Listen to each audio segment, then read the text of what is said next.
5ನೇ ಅಧ್ಯಾಯ ಶ್ರೀ ಸಿದ್ಧಾರೂಢ ಕಥಾಮೃತದ ಶ್ರೀ ಗ್ರಂಥ ಮಹಾತ್ಮೆ. ಶ್ರೀ ಗಣೇಶಾಯ ನಮಃ. ಶ್ರೀ ಗುರು ಸಿದ್ಧಾರೂಢಾಯ ನಮಃ.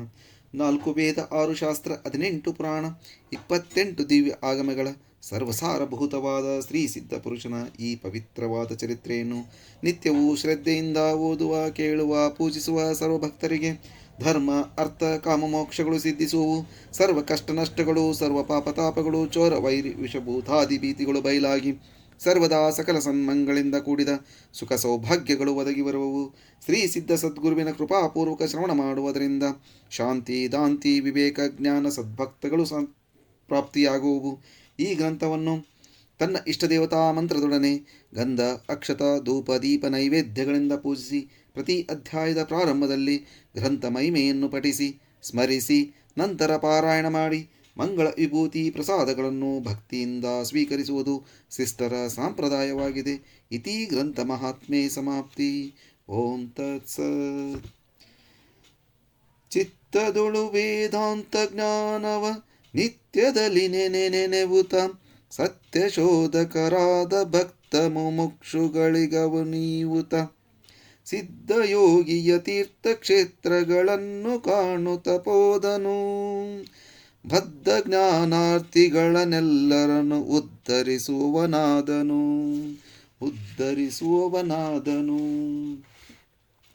ಯಾವಾತನು ಸರ್ವ ಜೀವಿಗಳ ಪ್ರಾಣವನಾಗಿಯೂ ಅಖಿಲ ಬ್ರಹ್ಮಾಂಡ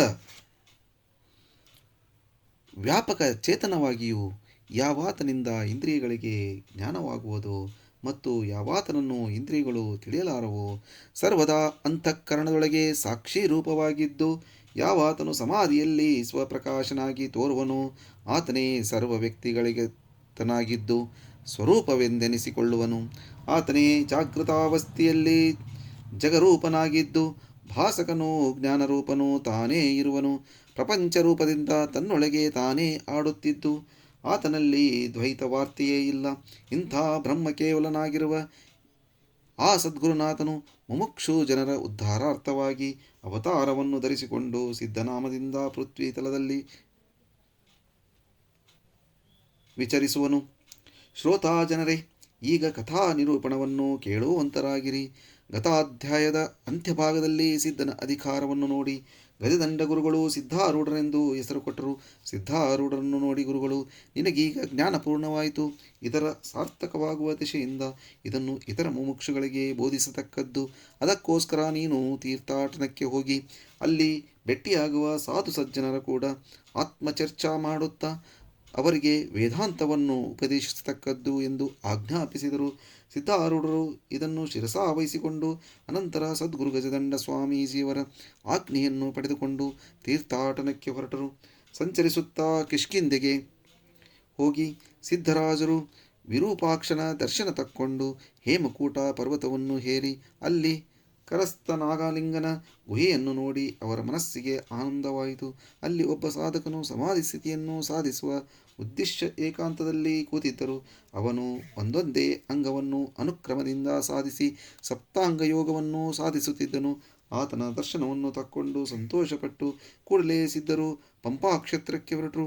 ಪಂಪಾಕ್ಷೇತ್ರದಲ್ಲಿ ವಿರೂಪಾಕ್ಷೇಶ್ವರನ ದರ್ಶನ ತಕ್ಕೊಂಡು ವಶಿಷ್ಠಾಶ್ರಮವನ್ನು ನೋಡಿ ಅಲ್ಲಿ 3 ದಿನ ಆನಂದದಿಂದ ವಾಸ ಮಾಡಿ ಅಲ್ಲಿಂದ ಗಂಧಮಾದನ ಪರ್ವತಕ್ಕೆ ಹೋಗಿ ಅದನ್ನು ನೋಡಿ ಸ್ಫಟಿಕ ಶಿಲೆಯನ್ನು ನೋಡುವುದಕ್ಕಾಗಿ ಋಷ್ಯಾಶ್ರಮಕ್ಕೆ ಹೋದರು. ಇದು ತಪೋಭೂಮಿಯಹುದೋ ಅಲ್ಲವೋ ಎಂದು ಪರೀಕ್ಷಿಸುವುದಕ್ಕೆ ಸಿದ್ಧನಾಥರು 9 ದಿವಸ ಪರ್ಯಂತ ಆಹಾರವನ್ನು ತೆರೆದು ಆ ಸ್ಥಾನದಲ್ಲಿರಲು ಶುದ್ಧಾದಿಯಾಗುತ್ತಿದ್ದರು. ಮನಸ್ಸಿನಲ್ಲಿ ಸಂಶಯ, ವಿಪರೀತ ಭಾವನೆಗಳು, ಲಯ, ವಿಕ್ಷೇಪಾದಿ ಯೋಗ ವಿಘ್ನಗಳೂ ಇಲ್ಲದೆ ಚಿತ್ತವೃತ್ತಿಯು ಬ್ರಹ್ಮದಲ್ಲಿ ಧಾರಾಕಾರವಾಗಿ ಅರಿಯುವುದನ್ನು ನೋಡಿ ತಪೋಭೂಮಿಯ ಲಕ್ಷಣಗಳು ಇಲ್ಲಿರುವೆಂದು ಅನುಭವದಿಂದ ತಿಳಿದರು. ಅಲ್ಲಿಂದ ಪಂಪಾ ಸರೋವರಕ್ಕೆ ಹೋಗಿ ಅದರೊಳಗೆ ಸ್ನಾನ ಮಾಡಿ ಶ್ರೀರಾಮನ ದರ್ಶನ ತಕ್ಕೊಂಡು ಚಕ್ರತೀರ್ಥ, ವಾಲಿ ಭಾಂಡಾರಗಳನ್ನು ನೋಡಿ ಚಿಂತಾಮಣಿ ಆಶ್ರಮಕ್ಕೆ ಬಂದರು. ಚಿಂತಾಮಣಿ ಆಶ್ರಮದಲ್ಲಿ ಅನೇಕ ಸತ್ಪುರುಷರು ಭೇಟಿಯಾದರು. ಅವರ ಕೂಡ ಸಂಭಾಷಣೆ ಮಾಡುತ್ತಿರುವಾಗ ಸಿದ್ಧಮುನಿಗಳಿಗೆ ಒಬ್ಬನು ಆತ್ಮ ಅಂದರೆ ಏನು ಎಂದು ಕೇಳಿದನು. ಆಗ ಅವರೊಳಗೆ ಶಾಸ್ತ್ರ ಸಂಸ್ಕಾರ ಈನನಾದವನೊಬ್ಬನು ಸರ್ವರಿಗೂ ದೇಹದಲ್ಲಿಯೇ ನಾನೆಂಬ ಬುದ್ಧಿ ಇರುವುದರಿಂದ ದೇಹವೇ ಆತ್ಮ ಎಂದು ಉತ್ತರ ಕೊಟ್ಟನು. ಕರ್ಮಠಃ ಬ್ರಾಹ್ಮಣನ ವಚನವನ್ನು ಕೇಳಿ ಮತ್ತೊಬ್ಬನು ಆತನಿಗೆ ಪ್ರಶ್ನೆ ಮಾಡುತ್ತಾನೆ, ನೀನು ದೇಹವನ್ನು ತಿಳಿದು ಅದು ತಾನೆಂದು ಹೇಳುವಿಯೋ, ಅಥವಾ ಹಾಗೆ ತಿಳಿಯದೆ ದೇಹ ತಾನೆನ್ನುವಿಯೋ? ದೇಹವನ್ನು ನೀನು ತಿಳಿದು ತಾನೆಂದನುವಿಯಾದರೆ ನೀನು ದೇಹವಾಗಲಾರಿ, ತಿಳಿಯುವವನಾಗಿರುವಿ. ಹಾಗೆಯೇ ತಾನೆನ್ನುವಿಯಾದರೆ ನೀನು ದೇಹದಂತೆ ಜಡವಾಗಿದ್ದು ದೇಹ ಸಂಸ್ಕಾರಗಳನ್ಯಾವು ನಿನಗೆ ಸಲ್ಲಬಾರದಾಗಿತ್ತು. ಆದ್ದರಿಂದ ಯಾವ ರೀತಿಯಿಂದಲೂ ದೇಹ ನೀನಲ್ಲ. ಇದನ್ನು ಕೇಳಿ ಆತನು ನಿರುತ್ತರನಾದನು. ಆಗ ಮೂರನೆಯವನು ಆತ್ಮಜ್ಞಪ್ತಿ ಮಾತ್ರನಾದ್ದರಿಂದ ಅಜ್ಞಪ್ತಿ ರೂಪ ಶರೀರವು ಆತ್ಮನಿಗೆ ಭಿನ್ನವಿರುವುದು ಎಂದು ನುಡಿದನು. ಆಗ ನಾಲ್ಕನೆಯವನು ಈತನಿಗೆ ವಿಚಾರಿಸುತ್ತಾನಲ್ಲ, ಜ್ಞಪ್ತಿ ರೂಪ ಆತ್ಮನು ದೇಹರಹಿತನಿರುವನು, ಅವನಿಗೆ ಗಮನಾಗಮನಗಳು ಇದ್ದಾವೋ ಇಲ್ಲವೋ? ಗಮನಾಗಮನ ಇಲ್ಲವೆಂದರೆ ಅವತ್ತಾತ್ರಯಗಳಲ್ಲಿ ಹೋಗಿ ಬರುವುದು ಮತ್ತು ಸುಖ ದುಃಖಾದಿಗಳನ್ನು ಭೋಗಿಸುವುದು ಇವನಿಂದ ಹೇಗಾದೀತು? ಆತ್ಮನಿಗೆ ಗಮನಾಗಮನಾದಿಗಳು ಸ್ವೀಕರಿಸಿದಲ್ಲಿ ಆತನು ವಾಯುವಿನಂತೆ ಜಡವೆನ್ನಬೇಕಾಗುವುದು. ಆದರೆ ವಾಯುವಿಗೆ ಸುಖ ದುಃಖಗಳು ತಿಳಿಯುವುದಿಲ್ಲವೆಂದರೆ ಅವನ್ನು ತಿಳಿಯುವ ಮನಸ್ಸೇ ಆತ್ಮನಾಗಬೇಕು. ಯಾಕೆಂದರೆ ಮನಸ್ಸಿಗೆ ಗಮನಾಗಮನಗಳು ಅವೆ. ಸ್ಥೂಲ ದೇಹದಲ್ಲಿ ಅಹಂಭಾವವೂ ಇದೆ ಮತ್ತು ಸುಖ ದುಃಖದ ಜ್ಞಾನವು ಅದಕ್ಕಾಗುವುದು. ಆದ್ದರಿಂದ ಮನಸ್ಸೇ ಆತ್ಮನೆಂಬುದು ನಿಶ್ಚಯವು. ಇದನ್ನು ಕೇಳಿ ಬೌದ್ಧ ಸಂಪ್ರದಾಯಕನು ಅನ್ನುತ್ತಾನೆ, ಬುದ್ಧಿಕರ್ತನಿಲ್ಲದಿದ್ದರೆ ಮನೋರೂಪಕ ರಾಗವನ್ನು ಯಾರು ಪ್ರೇರೇಪಿಸುವರು? ಬುದ್ಧಿಯೇ ಎಲ್ಲ ಕಾರ್ಯಗಳ ಕರ್ತೃವಾಗಿರುವುದರಿಂದ ಬುದ್ಧಿಯೇ ಆತ್ಮ. ಆಗ ಭಟ್ಟಾಚಾರ್ಯನ ಶಿಷ್ಯವನ್ನುತ್ತಾನೆ, ಬುದ್ಧಿಯು ನಿದ್ರಾಕಾಲದಲ್ಲಿ ಲಯ ಹೊಂದುವುದು ಮತ್ತು ಆನಂದ ಮಾತ್ರ ಉಳಿಯುವುದು. ಆದ್ದರಿಂದ ಆನಂದವೇ ಆತ್ಮ. ಇದನ್ನು ಕೇಳಿ ಶೂನ್ಯವಾದಿಯು, ನಿದ್ರಾಕಾಲದಲ್ಲಿ ನಮಗೇನೂ ಕಾಣುವುದಿಲ್ಲ, ಆದ್ದರಿಂದ ಆತ್ಮನು ನಾಸ್ತಿ ರೂಪನಿದ್ದಾನೆ ಎಂದು ಅಂದದ್ದು ಕೇಳಿ ಸಿದ್ಧಾರೂಢರು ಆತನಿಗೆ, ಆ ನಾಸ್ತಿತ್ವವನ್ನು ನೀನು ತಿಳಿದು ಹೇಳುತ್ತೀಯೋ, ತಿಳಿಯದೆ ಹೇಳುವೆಯೋ? ಶೂನ್ಯವಾದಿಯೇ ಹೇಳು. ನಾಸ್ತಿ ತಿಳಿದು ಹೇಳುತ್ತೀಯಾದರೆ ಅದನ್ನು ತಿಳಿಯುವ ನೀರು ಆಸ್ತಿ ರೂಪನಿದ್ದೀಯಲ್ಲ. ಆತ್ಮನು ಅಸ್ತಿತ್ವದ ಖಣಿ ಎಂದು ಶ್ರುತಿ ಹೇಳುವುದು, ಅರ್ಥಾತ್ ಬ್ರಹ್ಮರೂಪವಿರುವುದು ಎಂದು ಹೇಳಿದರು. ಆಮೇಲೆ ಪ್ರಾರಬ್ಧವಾದಿಯು ಅನ್ನುತ್ತಾನೆ, ಆತ್ಮಜ್ಞಾನಿಗಾದರೂ ಪ್ರಾರಬ್ಧವು ಬಿಡುವುದಿಲ್ಲ, ಕರ್ಮಾನುಸಾರ ಸುಖ ದುಃಖ ಕೊಡುವುದು. ಇದನ್ನು ಕೇಳಿ ಸಿದ್ಧಾರೂಢರು ಅನ್ನುತ್ತಾರೆ, ಸುಖ ದುಃಖಗಳು ನೀನು ವಿಷಯಾತ್ಮಕ ಅನ್ನುವೆಯೋ, ಮನೋವೃತ್ತಿ ರೂಪ ಎಂದು ಹೇಳುತ್ತಿವೆಯೋ? ಪ್ರಥಮ ವಿಕಲ್ಪವನ್ನು ಸ್ವೀಕರಿಸಿದರೆ ಅದು ಪೂರ್ಣ ಅಸಂಭವವಾಗುವುದು. ಯಾಕೆಂದರೆ ವಿಷಯ ಒಂದೇ ಆದರೂ ಕಾಲ ಸ್ಥಿತಿ ವ್ಯಕ್ತಿಗನುಸರಿಸಿ ಅದರೊಳಗೆ ಭೇದಗಳು ಸಿದ್ಧಿಸುತ್ತವೆ. ಪುರುಷನು ನಿರೋಗಿ ಇರುವಾಗ ಯಾವ ವಿಷಯದಲ್ಲಿ ಸುಖ ತೋರುವುದೋ ಅದರಲ್ಲಿ ರೋಗ ಸಮಯದಲ್ಲಿ ಆತನಿಗೆ ದುಃಖ ಕಾಣುವುದು. ಆದ್ದರಿಂದ ಸುಖ ದುಃಖಗಳು ವಿಷಯಾತ್ಮಕವಲ್ಲ, ಅವು ಮನೋವೃತ್ತಿ ರೂಪ. ಎಂದರೆ ಮನಸ್ಸಿನ ಧರ್ಮ ಮನಸ್ಸಿಗೆ ಬಾಧಿಸಬಾರದು. ಯಾಕೆಂದರೆ ಅಗ್ನಿ ಧರ್ಮವಾದ ಉಷ್ಣತೆಯು ಅಗ್ನಿಗೆ ತಾಪ ಕೊಡಲಾರದು. ಅದಕ್ಕೆ ಆ ವಾದಿಯು, ಸುಖ ದುಃಖಗಳು ಮನಸ್ಸಿನ ಧರ್ಮಗಳಿದ್ದು ಅವು ಆತ್ಮನನ್ನು ಯಾಕೆ ಬಾಧಿಸಬಾರದು ಎಂದು ಕೇಳಿದ್ದಕ್ಕೆ ಸಿದ್ಧರಾಜರು ಅಂದದ್ದು, ಸುಪ್ತಿ ಸಮಾಧಿಗಳಿಗೆ ಆತ್ಮನಿರುವನು, ಆದರೆ ಇಲ್ಲಿ ಮನಸ್ಸಿನ ಪ್ರವೇಶವಿಲ್ಲ. ಆದ್ದರಿಂದ ಮನಸ್ಸಿನ ಈ ಧರ್ಮಗಳು ಆತ್ಮಜ್ಞಾನಿಗೆ ಬಾಧಿಸಲಾರವು. ಆಗ ವಾದಿಯು ಅನ್ನುತ್ತಾನೆ, ನಾಭುಕ್ತ ಕ್ಷೀಯತೆ ಕರ್ಮ ಎಂದು ಶ್ರುತಿ ವಚನ ಇರುವಾಗ ಇದು ಜ್ಞಾನಿಗಳ ಸಂಬಂಧ ಅಪ್ರಮಾಣವಾಗುವುದಲ್ಲ ಎಂದು ಹೇಳಿದ್ದಕ್ಕೆ ಸಿದ್ಧರು, ಈ ವಾಕ್ಯವು ಜ್ಞಾನಶೂನ್ಯರಾದ ಪಾಮರ ಜನರ ಸಲುವಾಗಿ ಕರ್ಮ ಭಯ ಹಾಕುವುದಕ್ಕಾಗಿ ಇರುವುದು. ಜ್ಞಾನಿಗಳಿಗೆ ಇದು ಸರ್ವತಾ ಅಪ್ರಮಾಣವೇ ಸರಿ ಎಂದು ಅನ್ನರು. ಸರ್ವರಿಗೂ ಆನಂದವಾಗಿ ಸಿದ್ಧಾರೂಢರು ಧನ್ಯರು ಧನ್ಯರು ಎಂದು ಚಪ್ಪಾಳೆಗೈದರು. ಆ ದಿನ ಅಲ್ಲಿಯೇ ಇದ್ದು ಎರಡನೇ ದಿನ ಸಿದ್ಧನಾಥರು ತಿರುಪತಿ ಕ್ಷೇತ್ರಕ್ಕೆ ಹೋಗಿ ಶ್ರೀ ವೆಂಕಟೇಶನ ದರ್ಶನವನ್ನು ತಕ್ಕೊಂಡರು. ಅಲ್ಲಿಂದ ಮುಂದೆ ದಾರಿ ನಡೆಯುತ್ತಾ ಹೋಗುವಾಗ ದೇಹಕ್ಕೆ ದುಃಖಾದಿಗಳನ್ನು ಬಾಧೆಯಾದರು. ಸಿದ್ಧಾರೂಢರು ಸ್ವಲ್ಪವಾದರೂ ಬ್ರಹ್ಮಚಿಂತನದಿಂದ ಚಲಿಸಲಿಲ್ಲ. ದೇಹದ ಮೇಲೆ ಒಂದು ಸಣ್ಣ ವಸ್ತ್ರ, ಭಿಕ್ಷೆಗೆ ಕರತಲವೇ ಪಾತ್ರೆ, ಶಯ್ಯೆಗೆ ಭೂಮಿ ಮಾತ್ರವೇ ಇರುತ್ತಿತ್ತು. ಜನರು ಈತನನ್ನು ಉನ್ಮತ್ತನಾದೆಂದು ಆತನಿಗೆ ಕಲ್ಲು ಒಗೆಯುತ್ತಿದ್ದರು. ಕೆಲವರು ಇವನು ರೋಗದಿಂದ ಅಶಕ್ತನಾಗಿರುವನೆಂದು ಇವರನ್ನು ಸಮೀಪ ಬರಗೊಡುತ್ತಿದ್ದಿಲ್ಲ, ಈತನ ಕುಲ ಗೊತ್ತಿಲ್ಲ ಎಂದು ಇವರ ಸಂಸರ್ಗವನ್ನೆಲ್ಲ ಬಿಟ್ಟು ಬಿಡುತ್ತಿದ್ದರು. ಉತ್ತಮ ಅಧಿಕಾರಿಗಳಾದರೂ ಭೇಟಿಯಾದರೆ ಈತನು ಜ್ಞಾನಿ ಇರುವನೆಂದು ತಿಳಿಯುವರು. ಇವರ ನಿಸ್ಪೃಹ ವೃತ್ತಿ ಕಂಡು ಇವನು ಬ್ರಹ್ಮವೇತ್ತನೆಂಬುದರಲ್ಲಿ ಸಂಶಯವಿಲ್ಲ. ಇವನ ಉಪಚಾರ ಮಾಡಿ ತಾವು ಧನ್ಯರಾಗಬೇಕೆಂದು ಸಿದ್ಧರನ್ನು ಮನೆಗೆ ಕರಕೊಂಡು ಹೋಗಿ ಕೆಲವರು ಸ್ನಾನಾದಿ ಉಪಚಾರಗಳಿಂದ ಪೂಜಿಸುತ್ತಿದ್ದರು. ಹೀಗೆ ಸಿದ್ಧರು ಸಂಚಾರ ಮಾಡುತ್ತಾ ಶಿವಕಂಚಿಗೆ ಹೋಗಿ ಪರಶಿವನನ್ನು ಕಂಡು ಅಲ್ಲಿಂದ ವಿಷ್ಣು ಕಂಚಿಗೆ ಹೋಗಿ ವರದರಾಜನನ್ನು ನೋಡಿದರು. ದಾರಿಯಲ್ಲಿ ಒಬ್ಬ ಬ್ರಾಹ್ಮಣನು ಇವರನ್ನು ನೋಡಿ, ಈತನು ಜಡಭರಿತನಂತೆ ಬ್ರಹ್ಮವೇತ್ತನಿರಬೇಕು ಎಂದು ಅಂದುಕೊಂಡು ಸ್ವಾಮೀಜಿಯವರು ನಿಸ್ಪೃಹ ವೃತ್ತಿ ಮತ್ತು ಉನ್ಮತ್ತ ಚರ್ಯೆಯನ್ನು ಕಂಡು ಇವರನ್ನು ಪೂಜಿಸಬೇಕೆಂದು ಹಸ್ತಗ್ರಹಣ ಮಾಡಿ ಸಿದ್ಧರನ್ನು ಮನೆಗೆ ಕರೆದುಕೊಂಡು ಹೋದರು. ಇವನು ಪೂಜೆಯಿಂದ ಮಹಾಫಲ ಉಂಟಾಗುವುದೆಂದು ಆ ಬ್ರಾಹ್ಮಣನು ಸಿದ್ಧಾರೂಢರಿಗೆ ಯೋಗ್ಯವಾದ ಆಸನವನ್ನು ಕೊಟ್ಟು ಸದ್ಭಾವದಿಂದ ಷೋಡಶೋಪಚಾರ ವಿಧಿಯತ್ತಾಗಿ ಪೂಜಾ ಮಾಡಿದರು. ಆಮೇಲೆ ಸಮ್ಮುಖದಲ್ಲಿ ನಿಂತು ಕೈ ಜೋಡಿಸಿ ನಯ ನುಡಿಗಳಿಂದ ಬ್ರಹ್ಮವೇತ್ತನ ಪೂಜಾ ದರ್ಶನಾದಿಗಳಿಂದ ತತ್ಕಾಲ ಫಲ ಉಂಟಾಗುವುದು ಎಂದು ನುಡಿದನು. ಆಗ ಸಿದ್ಧ ಸದ್ಗುರುನಾಥರು, ನೀನು ಯಾರು ಇದ್ದಿ, ಸತ್ಯವಾಗಿ ಹೇಳು ಎಂದು ಕೇಳಿದ್ದಕ್ಕೆ ಆತನು, ದೇಹ ಏನು ಕಾಣುವುದೋ ಅದೇ ನಾನು ಅಂದರು. ಅದಕ್ಕೆ ಸದ್ಗುರುಗಳು, ಪಂಚಭೂತಾತ್ಮಕವಾದ ಈ ದೇಹವನ್ನು ಅವುಗಳಿಗೆ ಹಂಚಿಕೊಟ್ಟ ಮೇಲೆ ನೀನು ಉಳಿವಿ, ಆಗ ನೀನು ಯಾರು ಎಂದು ಕೇಳಲು ಬ್ರಾಹ್ಮಣರು, ಪ್ರಾಣಬುದ್ಧಿಗಳ ಸಮೇತ ಅನೇಕ ಲೋಕಗಳಲ್ಲಿ ಸಂಚರಿಸುವವನೇ ನಾನು ಎಂದು ಉತ್ತರ ಕೊಟ್ಟರು. ಆಮೇಲೆ ಸದ್ಗುರುನಾಥರು, ಸುಪ್ತಿಯೊಳಗೆ ಬುದ್ಧಿಯು ಲಯ ಹೊಂದುವುದು, ಆಗ ನೀನಾರು ಇರುತ್ತಿ ಎಂದು ಕೇಳಿದ್ದಕ್ಕೆ ನಾನರಿಯನು ಎಂದು ಬ್ರಾಹ್ಮಣರು ಉತ್ತರ ಕೊಟ್ಟರು. ಹಾಗೆ ಸಿದ್ಧಾರೂಢರು, ಮಿತ್ರನೇ, ನಾನು ತಿಳಿಯಲಾರೆ ಎಂಬುದನ್ನು ನೀನು ನಿಸ್ಸಂಶಯವಾಗಿ ತಿಳಿಯುತ್ತಿ, ಆದರೆ ಅನ್ನಲಾರೆ, ಆ ಜ್ಞಾನರೂಪವೇ ನೀನಿದ್ದಿ ಎಂದು ನುಡಿದಾಕ್ಷಣ ಗುರುಗಳ ಕೃಪಾಬಲದಿಂದ ಆ ಜ್ಞಾನರೂಪವನ್ನು ಆ ಬ್ರಾಹ್ಮಣನು ಅನುಭವಕ್ಕೆ ತಂದು ಅನ್ನುತ್ತಾನೆ, ಮಹಾತ್ಮರ ದರ್ಶನವು ನನಗೆ ದೃಷ್ಟಫಲದಾಯಕವಾಯಿತು ಎಂದು ಸಿದ್ಧಾರೂಢರ ಚರಣಕ್ಕೆ ರಗಿದನು. ಅನಂತರ ಸಿದ್ಧರು ಅಲ್ಲಿಂದ ಹೊರಟು ಸಂಚಾರ ಮಾಡುತ್ತಾ ಚಿದಂಬರಕ್ಕೆ ಬಂದು ಅಲ್ಲಿಯ ರಹಸ್ಯ ಸ್ಥಾನವನ್ನು ಕಂಡರು. ಅಲ್ಲಿಂದ ಮುಂದೆ ಹೋಗುವಾಗ ಮಳೆಗಾಲವಿದ್ದು ಮಳೆಯೇ ಅವರಿಗೆ ಸ್ನಾನ ಮಾಡಿಸುತ್ತಿತ್ತು. ಸೂರ್ಯಕಿರಣಗಳ ಮೈ ಒಣಗುತ್ತಿದ್ದವು. ತಾವೇನೂ ಯತ್ನ ಮಾಡುತ್ತಿದ್ದಿಲ್ಲ. ಜನರೇ ಅನ್ನ ಕೊಟ್ಟು ದೇಹ ರಕ್ಷಿಸಬೇಕು, ದೇಹ ಚಿಂತೆ ಎಂಬುದು ಅವರಿಗೆ ಮನವರಿಕೆಯೇ ಇದ್ದಿಲ್ಲ. ಯಾರು ಪೂಜಿಸಿದರೂ ಯಾರು ಹೊಡೆದರೂ ಅವರು ಸಮಾನ ಭಾವದಿಂದಿರುತ್ತಿದ್ದರು. ಕುಂಭಕೋಣ ಕ್ಷೇತ್ರದಲ್ಲಿ ಕುಂಬೇಶ್ವರನ ದರ್ಶನ, ತಂಜಾವೂರಲ್ಲಿ ತಂಜೇಶ್ವರನ ದರ್ಶನ ಮಾಡಿಕೊಂಡು ಶ್ರೀರಂಗ ಕ್ಷೇತ್ರದ ಕಡೆಗೆ ಸಿದ್ಧರು ಹೋದರು.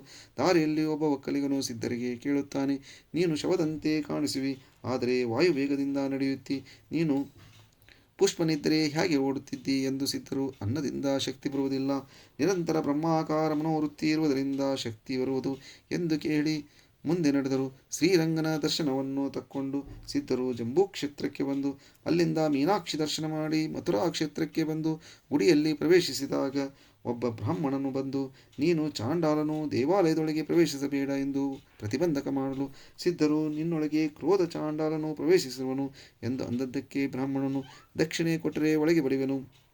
ಈಗ ಅಂದದ್ದನ್ನು ಕೇಳಿಸಿದ್ದರು. ನೋಡು, ಆಶಾ ಚಾಂಡಾಲನು ನಿನ್ನಲ್ಲಿ ಪ್ರವೇಶಿಸಿದನು ಎಂದು ಅವರು ಆ ಬ್ರಾಹ್ಮಣರು ನಿರಾಶವಾದುದನ್ನು ನೋಡಿ ಮತ್ತೆ ಸಿದ್ಧರು ನೋಡಿ, ಸಂಕಲಿತ ಚಾಂಡಾಲನು ನಿನ್ನಲ್ಲಿ ಪ್ರವೇಶಿಸಿದನು. ಹೀಗೆ ಒಬ್ಬ ಚಾಂಡಾಲನ್ನು ಹೊರಗೆ ಕಳಿಸಲಿಕ್ಕೆ ನೋಡಿ 3 ಮಂದಿ ಚಾಂಡಾಲನ್ನು ಒಳಗೆ ಕರೆಕೊಂಡಿ ಎಂದು ಸಿದ್ಧರಂದದ್ದು ಕೇಳಿ ಆ ಬ್ರಾಹ್ಮಣನು ಗಡಬಡಿಸಿ ಗಾಬರಿಯಾಗಿ, ನಿನ್ನ ಕೂಡ ಮಾತನಾಡುತ್ತಾ ಇದ್ದು ನನ್ನ ಸ್ನಾನ ಸಂಧ್ಯಾದಿಗಳನ್ನು ಮರೆತನು ಎಂಬುದನ್ನು ಕೇಳಿ ಸಿದ್ಧರು, ಇಗೋ ಕರ್ಮಭ್ರಷ್ಟ ಚಾಂಡಾಲನು ಈಗ ನಿನ್ನಲ್ಲಿ ಪ್ರವೇಶಿಸಿದನು ಎಂದು ಅಂದರು. ಇದನ್ನು ಕೇಳಿ ಆ ಬ್ರಾಹ್ಮಣನು ಅನುತಾಪಯುಕ್ತನಾಗಿ, ತ್ರಾಹಿ ತ್ರಾಹಿ, ಅಪರಾಧವಾಯಿತು, ಮಹಾತ್ಮರಿಗೆ ಛಳನ ಮಾಡಿದನು ಎಂದು ನುಡಿದು ಸಿದ್ಧಾರೂಢರ ಚರಣಗಳಿಗಿರಿದರು. ಅನುತಾಪಯುಕ್ತವಾಗಿ ಬ್ರಾಹ್ಮಣರು ಎದ್ದು ಸಿದ್ಧರ ಆಜ್ಞೆ ಪಡೆದುಕೊಂಡು ತನ್ನ ಗೃಹಕ್ಕೆ ತೆರಳಿದನು. ಶ್ರೀ ಸದ್ಗುರು ಸಿದ್ಧಾರೂಢರು ಮೀನಾಕ್ಷಿ ದೇವಾಲಯದೊಳಗೆ ಪ್ರವೇಶಿಸಿ ದೇವಿಯ ದರ್ಶನವನ್ನು ತೆಕ್ಕೊಂಡು ಹೊರಗೆ ಬಂದು ನದಿಯ ತೀರಕ್ಕೆ ಹೋಗಿ ಅಲ್ಲಿ ಆಸನವನ್ನು ಹಾಕಿ ಸ್ವಸ್ಥ ಧ್ಯಾನದಲ್ಲಿ ಮಗ್ನರಾಗಿ ಕೂತುಬಿಟ್ಟರು. ಆ ಬ್ರಾಹ್ಮಣನು ತನ್ನ ಮನೆಗೆ ಕೂತಾಕ್ಷಣ ಆತನಿಗೆ ಸಿದ್ಧಾರೂಢ ಮಹಾತ್ಮರ ಸ್ಮರಣೆಯಾಗಿ ಮಹಾತ್ಮರನ್ನು ಮನೆಗೆ ಕರೆದುಕೊಂಡು ಬಂದು ನೈವೇದ್ಯ ಅರ್ಪಿಸಬೇಕು ಎಂದು ಮನದೊಳಗೆ ಅಂದುಕೊಂಡು ಅವಧೂತರನ್ನು ಹುಡುಕುತ್ತಾ ನದಿ ತೀರಕ್ಕೆ ಬರಲು ಅಲ್ಲಿ ಆಸನ ಹಾಕಿ ಕೂತಿರುವ ಮಹಾತ್ಮರನ್ನು ಕಂಡು ಅವರಿಗೆ ಸಾಷ್ಟಾಂಗ ನಮಸ್ಕಾರ ಮಾಡಿ, ಮಹಾರಾಜರೇ, ಇವತ್ತು ನೈವೇದ್ಯಕ್ಕೆ ನಮ್ಮ ಮನೆಗೆ ಬರಬೇಕು ಎಂದು ಪ್ರಾರ್ಥಿಸಿದರು. ಸಿದ್ಧ ಸದ್ಗುರುಗಳು ಆತನನ್ನು ನೋಡಿ, ಹೇ ಬ್ರಾಹ್ಮಣವರೇನೆ, ನನ್ನನ್ನು ನಡೆಸಿಕೊಂಡು ನಿಮ್ಮ ಮನೆಗೆ ಕರೆದುಕೊಂಡು ಉಣ್ಣಿಸುವುದರಿಂದ ನಿಮಗೆ ಅಲ್ಪ ಪುಣ್ಯವು ಬರುವುದು. ನೈವೇದ್ಯ ಅನ್ನವನ್ನು ಇಲ್ಲಿಗೇನೆ ತಕ್ಕೊಂಡು ಬರುವುದರೆಂದರೆ ನಿಮಗೆ ಪೂರ್ಣ ಫಲ ಉಂಟಾಗುವುದು ಎಂದು ನುಡಿದರು. ಮಹಾತ್ಮರ ಆ ಭಾಷಣವನ್ನು ಕೇಳಿ ಆ ಬ್ರಾಹ್ಮಣನು ಆನಂದಭರಿತನಾಗಿ ತೀವ್ರ ಮನೆಗೆ ಹೋಗಿ ನೈವೇದ್ಯ ತಕ್ಕೊಂಡು ಬಂದು ಮಹಾನುಭಾವರ ಮುಂದಿಟ್ಟರು. ಅದನ್ನು ಸೇವಿಸಿ ಸಿದ್ಧರು ಆ ಬ್ರಾಹ್ಮಣನನ್ನು ಆಶೀರ್ವದಿಸಿ ಮನೆಗೆ ಕಳುಹಿಸಿ ತಾವು ಅಲ್ಲೇ ಮಳಲಲ್ಲಿ ಶಯನ ಮಾಡಿದರು. ಅಲ್ಲಿಂದ ಎದ್ದು ರಾಮೇಶ್ವರಕ್ಕೆ ಹೋಗಿ ಮುಂದೆ ರಾಮಜಲಕೆಯಲ್ಲಿ ಒಬ್ಬ ಯೋಗೀಶ್ವರನನ್ನು ಕಂಡು ಅವನನ್ನು ಕುರಿತು, ಮಹನೀಯರೇ, ನಿಮಗೆ ಯಾವ ಅಂಗ ಸಿದ್ಧವಾಗಿದೆ ಎಂದು ಕೇಳಲು ಆತನು ದೇಹಾಲಾಗವತ್ಸದಿಂದ ದೇಹಾರೋಗ್ಯದಿಂದಲೂ ಅಸನಾಂಗವೊಂದು ಸಿದ್ಧಿದೆ ಎಂದು ನಾನು ತಿಳಿಯುತ್ತೇನೆ ಎಂದನು. ಇದನ್ನು ಕೇಳಿ ಸಿದ್ಧರು ಸಂತೋಷಪಟ್ಟು ಧನುಷ್ಕೋಟಿಗೆ ಹೋಗಿ ಅಲ್ಲಿ ಸ್ನಾನ ಮಾಡುವನೊಬ್ಬನನ್ನು ಕಂಡು, ನೀನು ದೇಹ ಸ್ವಚ್ಛವೆಂದು ಸ್ನಾನ ಮಾಡುತ್ತೀಯ, ಅಸ್ವಚ್ಛವೆಂದು ಮಾಡುವೆಯೋ ಎಂದು ಕೇಳಲು, ಅವನು ದೇಹ ಅಸ್ವಚ್ಛವೆಂದು ಸ್ನಾನ ಮಾಡುತ್ತೇನೆ ಎಂದನು. ಆಗ ಸಿದ್ಧರು, ಅಸ್ವಚ್ಛವೆಂದು ಹೇಗೆ ತಿಳಿಯಿತು ಎಂದು ಕೇಳಲು, ಆತನು ಜಾತಕರ್ಮಾದಿ ಸಂಸ್ಕಾರಗಳಿಂದ ತಿಳಿಯಿತು ಎಂದನು. ಈತನು ಮೂರ್ಖನಿದ್ದಾನೆಂದು ಸಿದ್ಧರು ತಿಳಿದುಕೊಂಡು ಮುಂದಕ್ಕೆ ನಡೆದರು. ಅಲ್ಲಿಂದ ತಿರ್ನಲವೇಲಿಗೆ ಸಿದ್ಧಾರೂಢರು ಹೋಗಿ ತಿರ್ನಲ ಸ್ವಾಮಿಯ ದರ್ಶನ ತಕ್ಕೊಂಡು ಅಲ್ಲಿ ಧ್ಯಾನಸ್ಥರಾಗಿ ಕೂತಿರುವ ಒಬ್ಬನನ್ನು ಕಂಡು ಆತನನ್ನು ಕುರಿತು, ಈ ಉಪಾಸನೆಯು ಜ್ಞಾತವೂ ಅಜ್ಞಾತವೂ, ಜ್ಞಾತೋಪಾಸನೆಂದರೆ ಅದರೊಳಗೆ ದ್ವೈತವಿರಲಾರದು ಮತ್ತು ಧ್ಯಾನ ದೇಹದೊಳಗೆ ಐಕ್ಯವಾಗುವುದರಿಂದ ಧ್ಯಾನವು ಘಟಿಸುವುದು. ಅಜ್ಞಾತ ಉಪಾಸನೆ ಎಂದನ್ನುವುದಾದರೆ ಧ್ಯಾತ ಸ್ಥಿತಿಯನ್ನು ತಿಳಿಯದೆ ದೇಹವನ್ನು ಅರಿಯದೆ ಧ್ಯಾನ ಹೇಗೆ ಸಂಭವಿಸುವುದು ಎಂದು ಕೇಳಲು, ಆತನು ಅಪರೋಕ್ಷ ಜ್ಞಾನಕ್ಕೆ ಭಿನ್ನವಾದ ಶಾಸ್ತ್ರಾಪರೋಕ್ಷದಿಂದ ನಾನು ಧ್ಯಾನವನ್ನು ಮಾಡುತ್ತೇನೆ, ಅದಕ್ಕೆ ನಿಶ್ಚಲವಾದ ಶ್ರದ್ಧೆಯೇ ಕಾರಣವು ಅನ್ನಲು, ಯಾತಕ್ಕೆ ಎಂದು ಸಿದ್ಧರು ಕೇಳಲಾಗಿ ಅವನಂದನು, ಶಾಸ್ತ್ರಜ್ಞರು ದೇವತಾ ಶ್ರದ್ಧಾಹೀನರಾಗಿರುವುದರಿಂದ ಧ್ಯಾನದಲ್ಲಿ ಪ್ರವೃತ್ತರಾಗುವುದಿಲ್ಲ, ಆದರೆ ಉಪಾಸಕರಿಗೆ ಶ್ರದ್ಧೆಯೇ ಮುಖ್ಯವಾಗಿರುವುದು. ಇದನ್ನು ಕೇಳಿ ಈತನು ಸಾಂಪ್ರದಾಯಿಕನಿರುವನು ಎಂದು ತಿಳಿದುಕೊಂಡು ಸಿದ್ಧರು ಅಲ್ಲಿಂದ ತೋತಾದ್ರಿ ಕ್ಷೇತ್ರಕ್ಕೆ ನಡೆದರು. ಅಲ್ಲಿ ನಾರಾಯಣಮೂರ್ತಿಯ ದರ್ಶನವನ್ನು ತಕ್ಕೊಂಡು ಮುಂದೆ ತಿರಕರಾಯನ ದೇವಾಲಯದಲ್ಲಿ ಕಂಚೀನಾರಾಯಣನ ದರ್ಶನವನ್ನು ತಕ್ಕೊಂಡು 9 ದಿನ ಸಿದ್ಧಾರೂಢರು ಅಲ್ಲೇ ಉಳಿದರು. ಅಲ್ಲಿ ಶಾಸ್ತ್ರಿಗಳು ಬಂದು ಸ್ವಾಮಿಯವರಿಗೆ ವಿಚಾರಿಸುತ್ತಾರಲ್ಲ, ನೀವು ಸ್ನಾನಾದಿ ಕರ್ಮಗಳನ್ನು ಯಾತಕ್ಕೆ ಮಾಡಲೊಲ್ಲಿರಿ ಎಂಬುದಕ್ಕೆ ಸಿದ್ಧಾರೂಢರು, ಕರ್ಮಾಚರಣೆಯನ್ನು ವಿಧಿಯುಕ್ತ ಮಾಡುವುದರಿಂದ ಅದು ಜೀವವನ್ನು ಉತ್ತಮ ಲೋಕಕ್ಕೆ ಒಯ್ಯುವುದು. ಆದರೆ ಪುಣ್ಯಕ್ಷಯವಾದ ಕೂಡಲೇ ಆತನು ಪುನಃ ಕರ್ಮವಾಸನೆ ಹಿಡಿದು ಈ ಲೋಕಕ್ಕೆ ಬರುವನು. ಈ ಪ್ರಕಾರ ಅನೇಕ ಯಥಾಯತಿಗಳನ್ನು ಭೋಗಿಸಿ ಜೀವನು ಬಹಳ ತಾಪ ಹೊಂದಿ ಕರ್ಮಬಂಧನದಿಂದ ನಿವೃತ್ತಿಯಾಗುವ ಉಪಾಯವನ್ನು ಹುಡುಕುವನು. ಎಲ್ಲಿವರೆಗೆ ಜೀವನು ಕರ್ಮಕ್ಕೆ ಬೇಸರಪಡಲಿಲ್ಲ, ಅಲ್ಲಿ ತನಕ ವೇದಗಳು ಆತನಿಗೆ ಕರ್ಮವನ್ನು ವಿಧಿಸುವವು. ವೈರಾಗ್ಯಾಗ್ನಿಯು ಯಾವಾಗೆ ಪ್ರಜ್ವಲಿಸುವುದೋ ಆಗ ಶ್ರುತಿಗಳು ಆತನಿಗೆ ನಿವೃತ್ತಿಯನ್ನು ತೋರಿಸುವವು. ಮುಮುಕ್ಷು ದಶೆಯಲ್ಲಿಯೇ ಕರ್ಮ ಬಿಟ್ಟಿರುವಾಗ ಸಿದ್ಧಸ್ಥಿತಿಯುಳ್ಳವನಿಗೆ ಈ ಪ್ರಶ್ನೆಯು ಸಲ್ಲದು ಎಂದು ಸಿದ್ಧರು ಉತ್ತರ ಕೊಡಲು, ಶಾಸ್ತ್ರಿಗಳು ದೈನ್ಯಭಾವದಿಂದ ಸಿದ್ಧರಿಗೆ ನಮಸ್ಕರಿಸಿ ಸ್ವಸ್ಥಾನಕ್ಕೆ ತೆರಳಿದರು. ಹೀಗೆ ಎಲ್ಲೆಲ್ಲಿ ಸಿದ್ಧಾರೂಢರು ಹೋಗುವರೋ ಅಲ್ಲಲ್ಲಿ ಜನರಿಗೆ ವೇದಾಂತ ಮಾರ್ಗವನ್ನು ಉಪದೇಶಿಸುತ್ತಿದ್ದರು. ಸದ್ಗುರುನಾಥನು ದರ್ಶನ ಮಾತ್ರದಿಂದ ಜೀವನವನ್ನು ಕರ್ಮಬಂಧನದಿಂದ ನಿರ್ಮುಕ್ತನಾಗಿ ಮಾಡುವನು. ಜೀವರಿಗೆ ನಿರ್ಭಯವಾದಂಥ ಮಾರ್ಗವನ್ನು ಆತನು ತೋರಿಸುವನು. ಅದನ್ನು ಹಿಡಿದು ಅವರು ವಾಸನಾಕ್ಷಯವನ್ನು ಹೊಂದಿ ದುಃಖ ರಹಿತರಾಗುವರು. ಇಂತೆಲ್ಲಿಗೆ ಶ್ರೀ ಸಿದ್ಧಾರೂಢರ ಕಥಾಮೃತದಳು ಶ್ರವಣ ಮಾತ್ರದಿಂದ ಸರ್ವ ಪಾಪಗಳನ್ನು ಭಸ್ಮ ಮಾಡುವಂಥ ಈ 5ನೇ ಅಧ್ಯಾಯವನ್ನು ಶ್ರೀ ಸದ್ಗುರು ಸಿದ್ಧಾರೂಢರ ಚರಣಾರವಿಂದಗಳಲ್ಲಿ ಶಿವದಾಸನು ಅರ್ಪಿಸಿರುವನು. ಓಂ ತತ್ಸತ್.